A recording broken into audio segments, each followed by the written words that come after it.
साथियों नमस्कार। आज हम अपने एक मित्र से मिलवाना चाहेंगे जो उत्तर प्रदेश पुलिस में होते हुए भी उत्तर प्रदेश पुलिस का एग्ज़ाम जो होने वाला है उसको देने जाना चाहते हैं। तो आखिर क्या बात है कि इस एग्ज़ाम को देना चाहते हैं, क्या दोबारा से नौकरी ज्वाइन करेंगे, इन सब बातों पर जो है विस्तृत चर्चा करने वाले हैं। तो स्वागत है आपका। धन्यवाद भाई, हमें अपने चैनल पर मौका देने के लिए। और साथियों, आप लोगों को सभी को नमस्कार। मेरा सबसे बड़ी बात यह है कि हम एग्ज़ाम क्यों दे रहे हैं, ये सर का क्वेश्चन है। आपके बड़े भाई हैं जो पुलिस में हैं, इनका क्वेश्चन हमसे ये है कि इतने एग्ज़ाम क्यों दे रहे हैं। तो केवल ये मेरा एग्ज़ाम देने का पर्पज़ है कि हमारी तैयारी कैसी है, ये तैयारी को जांचने के लिए केवल एग्ज़ाम दिए जा रहे हैं। से तो आप जो है एक सीट खराब कर देंगे, मतलब जो बच्चे तैयारी कर रहे हैं, आप पुलिस में होते हुए भी जो है अगर एग्ज़ाम देते हैं तो एक सीट खराब हो जाएगी। उस पर मैं किसी की सीट खराब नहीं करूँगा, क्योंकि मैंने जब भी एग्ज़ाम दिया है उसके बाद आगे की कोई भी कार्रवाई में प्रतिभाग नहीं किया है। केवल एग्ज़ाम तक सीमित रहता हूँ, उसके आगे मैं प्रतिभाग नहीं करता हूँ। अभी तक कितने एग्ज़ाम निकाले हैं? अभी तक मैंने 6 से 7 एग्ज़ाम निकाले हैं, जिसमें 3 उत्तर प्रदेश पुलिस से हैं। RPF हुआ था मेरा, उसके बाद मैंने जूनियर असिस्टेंट निकाला है। रेलवे ग्रुप डी में भी हुआ था, लेकिन उसको मैंने ज्वाइन नहीं किया।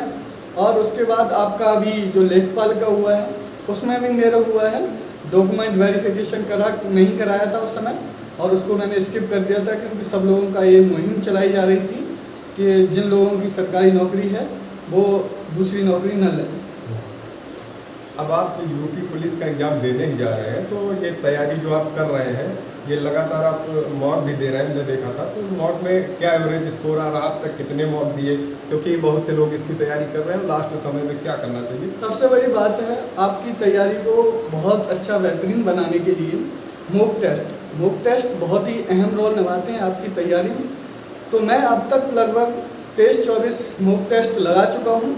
एक पूरी OMR सीट है, ये पूरी भर चुका हूँ, और दूसरी OMR सीट मैंने खरीद ली है, और शायद मैं कोशिश करूँगा इस OMR सीट को पूरा भर दूँ।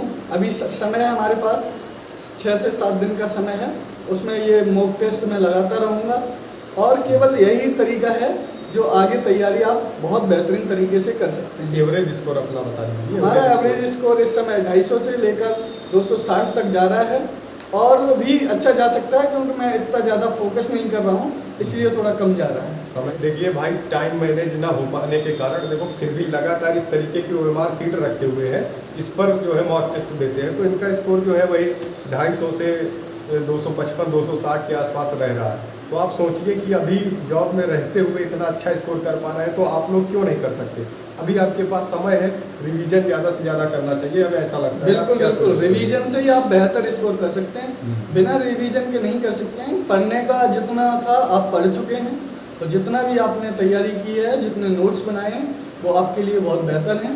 अब केवल पढ़ाई छोड़ के रिवीजन पे ज़्यादा ध्यान अभी दें। नया कुछ नहीं पढ़ना है, नया कुछ नहीं पढ़ना है। नए के चक्कर में पढ़ोगे तो प्रॉब्लम हो सकती है आपको आगे। यानी आप जो एग्ज़ाम देंगे सिर्फ एग्ज़ाम देने जाएंगे, अपनी तैयारी देखने के लिए? हाँ बिल्कुल, हम अपनी तैयारी देखने के लिए केवल एग्ज़ाम देंगे। किसी भी पुलिस में मैं 3 बार दे चुका हूँ, किसी में ज्वाइन नहीं करने का इच्छा रखता हूँ, और आगे भी नहीं पुलिस में हूँ, तो फिर पुलिस में क्यों हम किसी की सीट बर्बाद करेंगे।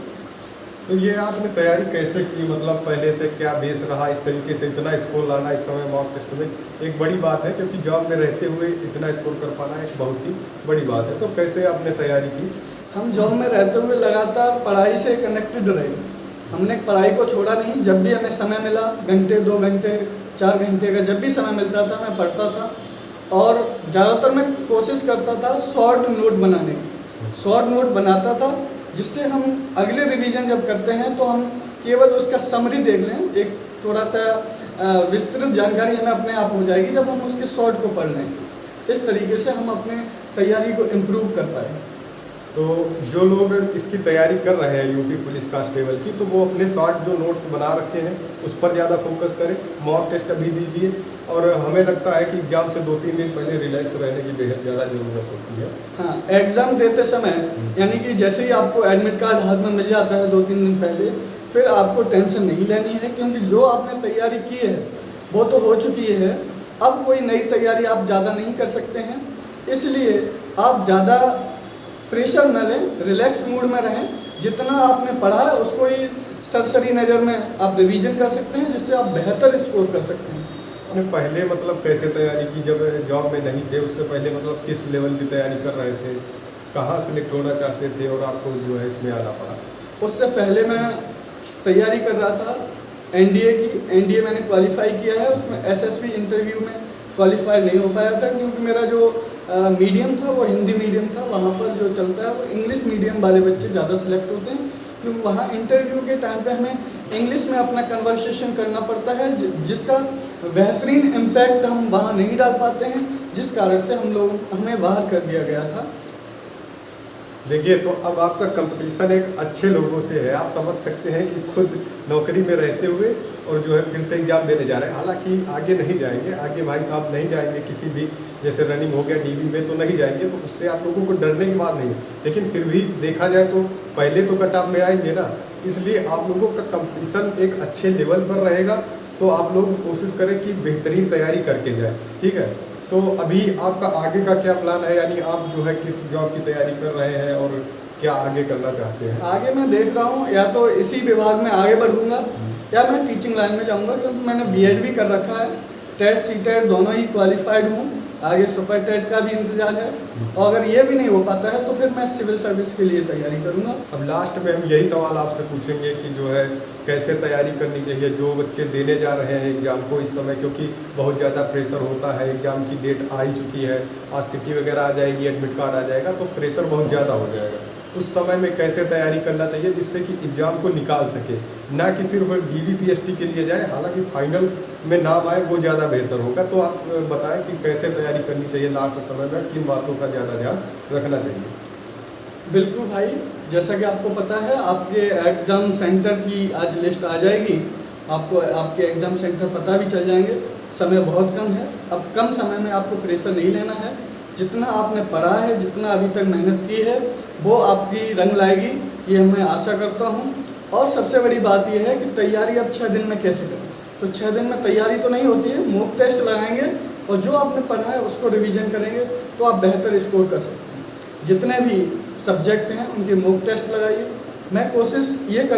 मैं सलाह देना चाहूँगा, अगर आपको अच्छी लगे तो मान लेना ये बात कि अगर आप ऑफलाइन दे रहे हैं तो आपके लिए बहुत बेहतरीन है, क्योंकि ऑफलाइन देते हैं भाई तो उसका इम्पैक्ट आपको परीक्षा हॉल में देखने को मिलता है, टाइम मैनेजमेंट होता है। क्योंकि ऑनलाइन में हम लोगों को टाइम कम मिल जाए तब भी हम कर सकते हैं, क्योंकि गोला रंगने में हमारा टाइम ज़्यादा वेस्ट होता है। इसलिए हमें सबसे ज़्यादा ऑफलाइन यानी कि OMR सीट पर जो आप मॉक टेस्ट लगा रहे हैं उससे आप बेहतरीन कर सकते हैं स्कोर। और जो ऑनलाइन दे रहे हैं, मैं ऑनलाइन के लिए मना नहीं कर रहा हूँ, ऑनलाइन भी ठीक है, लेकिन आपका जो मोड होना चाहिए, जो आपका एग्ज़ाम मोड होता है, उसी मोड में अगर आप एग्ज़ाम देते हैं तो ये बेहतर स्कोर करने में, आपको टाइमिंग सेट करने में, टाइमिंग मैनेजमेंट करने में आपके लिए बेहतर परिणाम घोषित हो सकता है। देखिए, तो भाई ने कम समय में आपको बहुत ही बेहतरीन जानकारी दी। अगर आप ऐसा करते हैं तो निश्चित ही आप इस बार वर्दी लेकर रहेंगे, ठीक है। तो भाई आपका बहुत बहुत धन्यवाद इस चैनल पर आने के लिए। धन्यवाद भाई, धन्यवाद।